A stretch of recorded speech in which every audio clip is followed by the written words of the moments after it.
camera. Okay, so thanks very much for inviting me. I'm delighted to be here in person and finally see a few real faces. I'm Glennie. I'm Director of Research, Evidence and Policy at Meningitis Research Foundation, which is, as I think probably most of you know, is a patient-based organization representing about 17,000 people affected by meningitis, mainly in the UK, but increasingly around the world. We have funded research, invested around £19 million in research over our history, and we also work in other ways with partners around the world to try to defeat meningitis.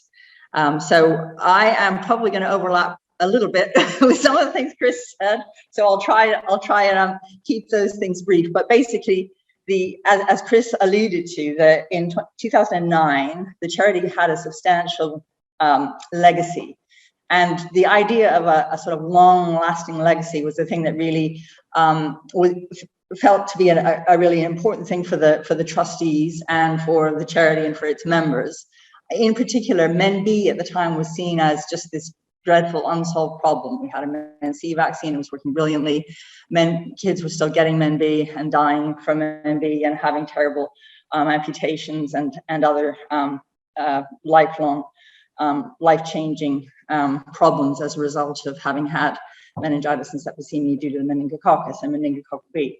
So we knew that the leading MenB vaccine candidate vaccine had been developed by analyzing existing genomes, and we also sort of knew that genome sequencing was having a really sort of transformational effect on advancing research generally. So into that enter Chris Tang, who was at the time chair of our scientific advisory panel, and his idea was to establish a genome database of the UK's most common meningococcal B strains, published online, open access. It would be a resource, so something it appealed because it would be a long-lasting resource for the research community, rather than being something that by the nature of project funding would be just short term.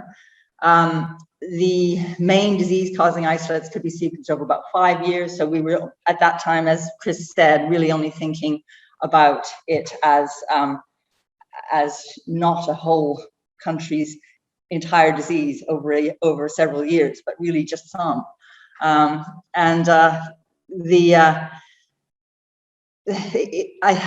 trustees were keen on the idea of having a resource for the discovery of vaccines, and also to be able to sort of tell whether the any vaccines that were introduced were working or not. So the plan that emerged after many meetings and conversations led mostly by Chris was this partnership between Public Health England, the Wellcome Sanger Institute, and Oxford, Martin's group here in Oxford with PubMLST. It turned out that the Sanger would be able to sequence at a much lower cost than we had originally anticipated, which meant that we could have an entire year's. So this completely, we were extremely enthusiastic about the idea about this being a world first, that no one else had done this for any human disease at the time, to sequence an entire country, well, nearly an entire country's disease isolates for an entire year was a fantastic idea. So seized upon, taken forward. It started in 2011. We launched it together at IPNC in 2012, and there was subsequent MRF funding over the next 2 years, so that the original library consisted of the isolates for a 3-year period for England, Wales, and Northern Ireland. There was a later grant that added the Scottish isolates, so that was great, and it has continued. Public Health England has continued to contribute the isolates, extract the DNA, has actually undertaken the costs of paying for sequencing, and Martin's group has has managed to sustain the amazing database, the curation, genome assembly, and so on. So this really engaged. So this was also really, I suppose, quite transformative for our members and supporters. We had a series of discovery days. So you can see we had a research discovery day at Oxford with Martin there.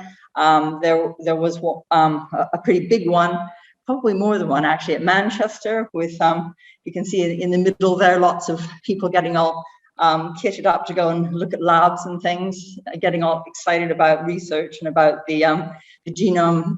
So this very thick book, the size of a telephone book, I think Jay made, which showed the sequence of a meningococcus.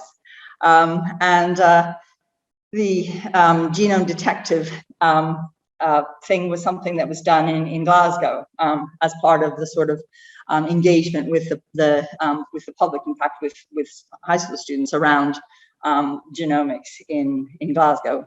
So it also really galvanized fundraising. So you can see a few possibly familiar faces there amongst our members and supporters who have been really sort of engaging with this as a thing. And Dorothea, who was the PhD student on the project, is there crossing the river, Martin, you may notice. Anyway, so the other thing that members and supporters really engaged with was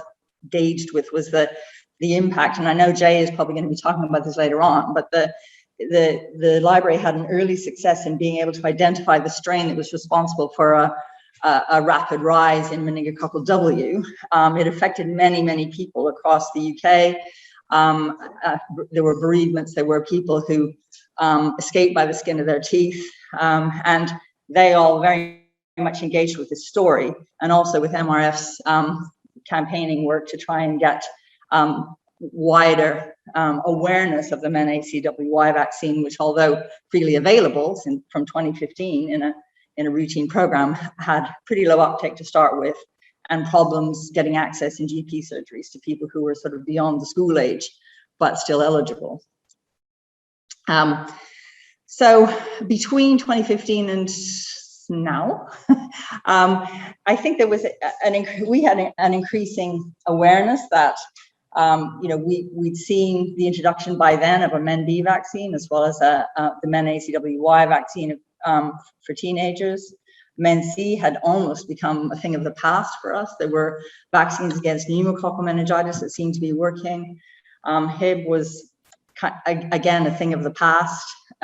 So our attention started to focus more internationally, and while cases had, the burden of disease was very much lower than it had been in the UK, there was still a significant burden of disease, particularly in low and middle income countries. So this led us to start talking to international experts, to people that we knew.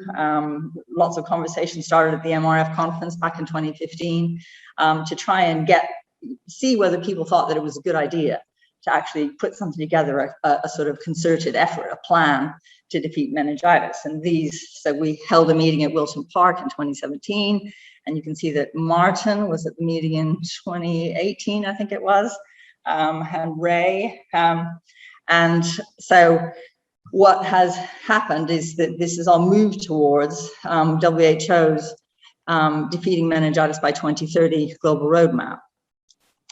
So I guess what this really sort of brought to the fore was the idea that the value of pathogen genome sequencing for public health is blindingly obvious. It's been amazing, and its use has increased, driven by countries that have the resource, but we don't have a global overview. There are a lot of countries that don't have the resource, and participation in genome surveillance needs to be expanded.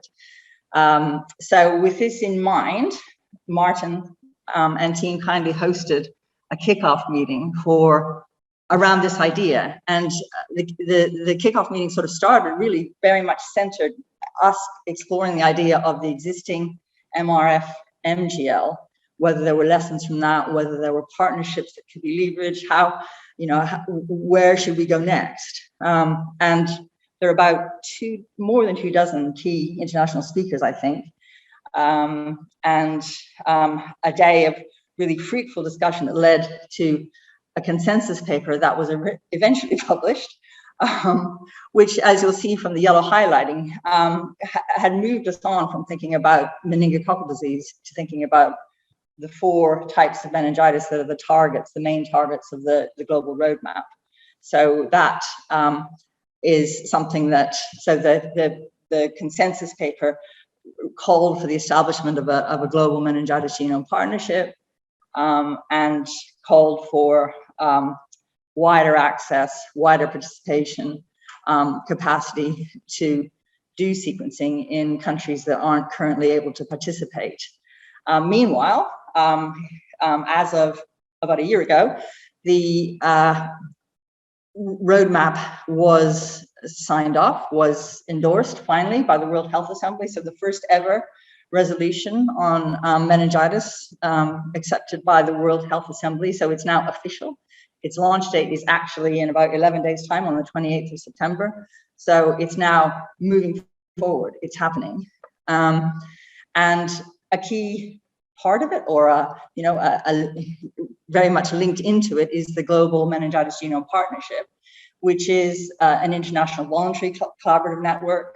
It's aligned with the Global Roadmap to Defeat Meningitis and has associated sort of milestones or landmark goals. And there's a steering group that currently consists of about, I haven't counted them, less than 10, less than a dozen people. And it's a work in progress. It's not a final thing. It's just as expertise and particular needs are identified, people have joined the group. So this is underway at the moment, and the idea is to increase participation in genome sequencing, ideally to increase representativeness and to increase open access, public sharing. And very much linked into this is the Global Meningitis Genome Library, which we're really thrilled to have been able to raise the funds for, to have 3 years to establish this here as a part, again, of the PubMLST platform. And that's just a snapshot of it. And I'm not going to talk about it anymore because everyone in this room knows more about it than I do. So I think that's about it from me. So thank you very much for listening.